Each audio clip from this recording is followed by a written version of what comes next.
A definição de velocidade instantânea de uma partícula, segundo Paul Tipler, já foi citada em um vídeo anterior da série Imagens do Universo.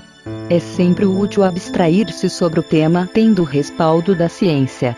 Por isso, vamos relembrar o conceito. Abre aspas. À primeira vista, definir-se a velocidade instantânea de uma partícula em um determinado instante parece impossível. Em um dado instante, uma partícula se situa em um ponto específico. Se ela está posicionada em um ponto, como poderia se mover? Caso ela não esteja se movendo, como poderia possuir velocidade? Este paradoxo é resolvido se lembrarmos que, para se observar e definir um movimento, é necessário que se olhe para a posição do objeto em mais de um tempo. Fecha aspas. Analisando-se detidamente essa citação, podem-se extrair algumas conclusões sobre o comportamento das partículas. Uma delas é que o seu movimento depende da existência de um intervalo de tempo qualquer.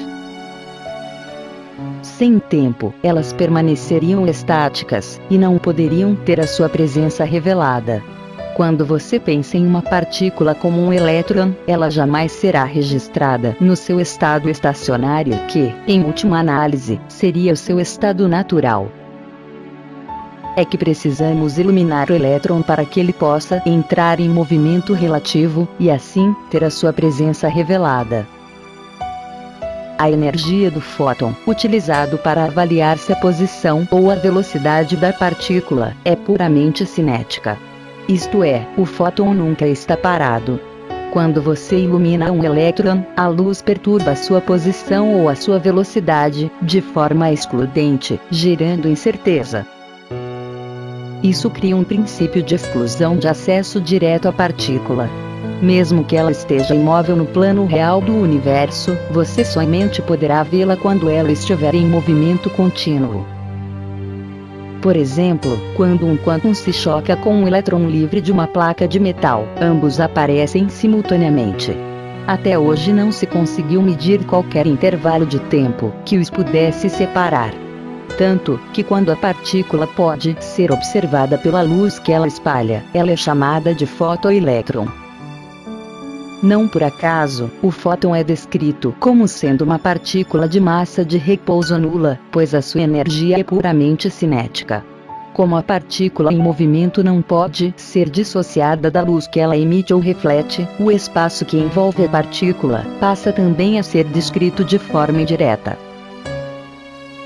O comportamento da luz espalhada se funde com o comportamento do próprio espaço, resultando na formação de um falso contínuo, em movimento aparente.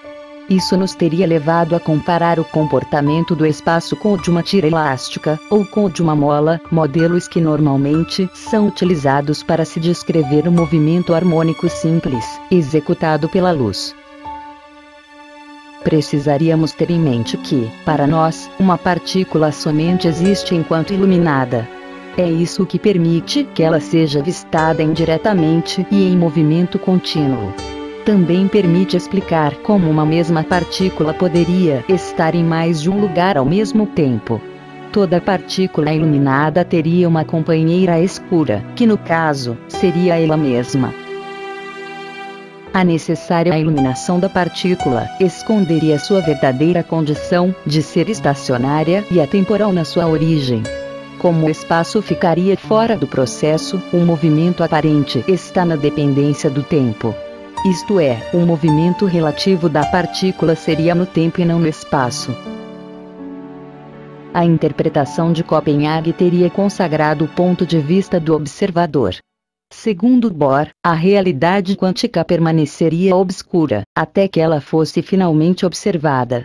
Para Halliday e Resnick, um átomo de hidrogênio somente existiria no seu estado estacionário, em que não irradiaria nenhuma luz.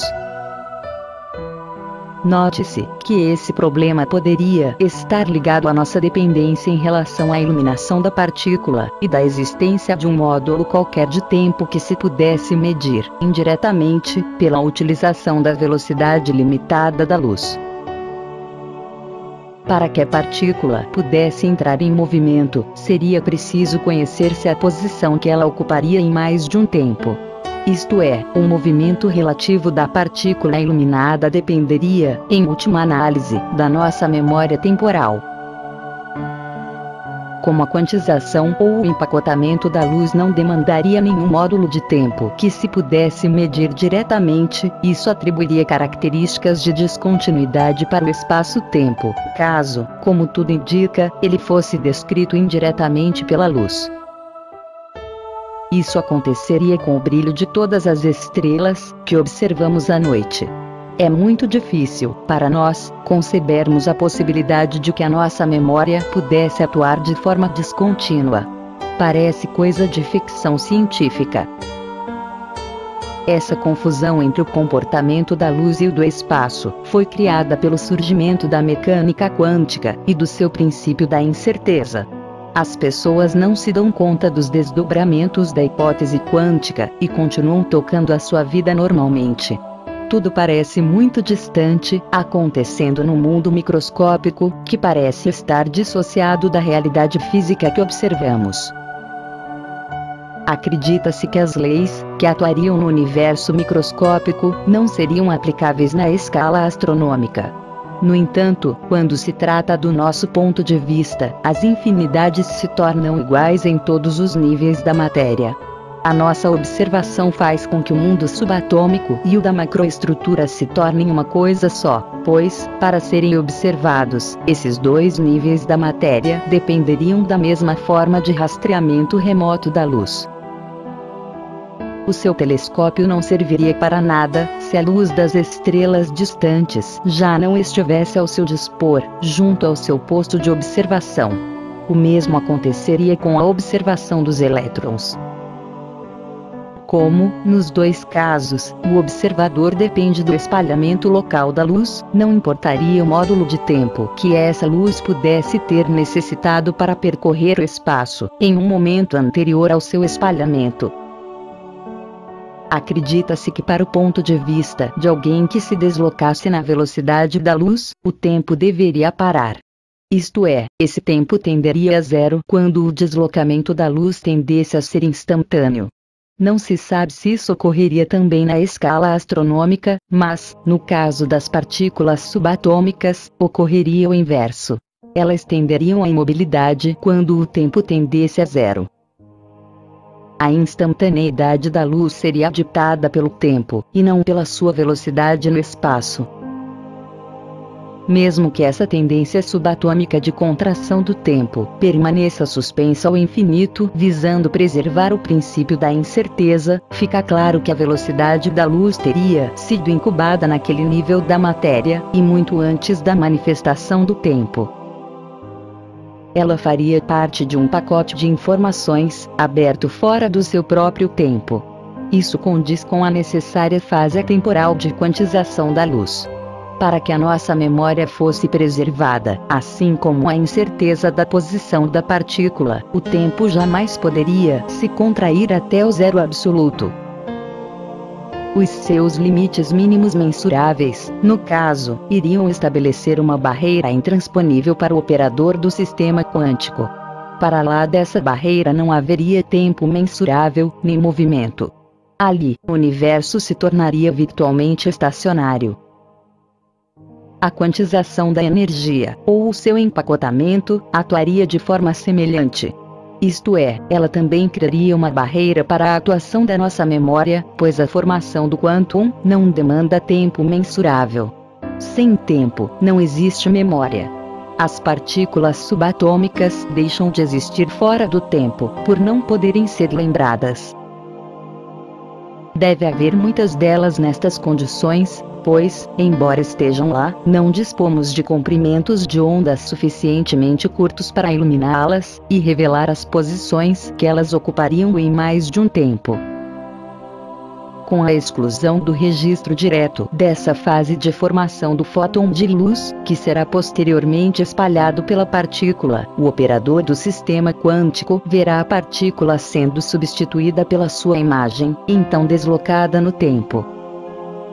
O fóton espalhado passaria a atuar como mensageiro do espaço e da própria partícula, deixando o espaço fora do processo. Se o espaço pudesse ser acessado diretamente, não haveria uma incerteza na posição ou na velocidade da partícula. Como o fóton teria massa de repouso zero, ele sempre surgirá para nós em movimento contínuo, compondo a natureza de partícula da luz. Devido à natureza atemporal da fase de quantização, não se pode demonstrar o deslocamento absoluto da luz no espaço. Assim, as próprias partículas, quando observadas em movimento relativo, resultariam de condensações transitórias da energia. Ora estarão lá, ora não.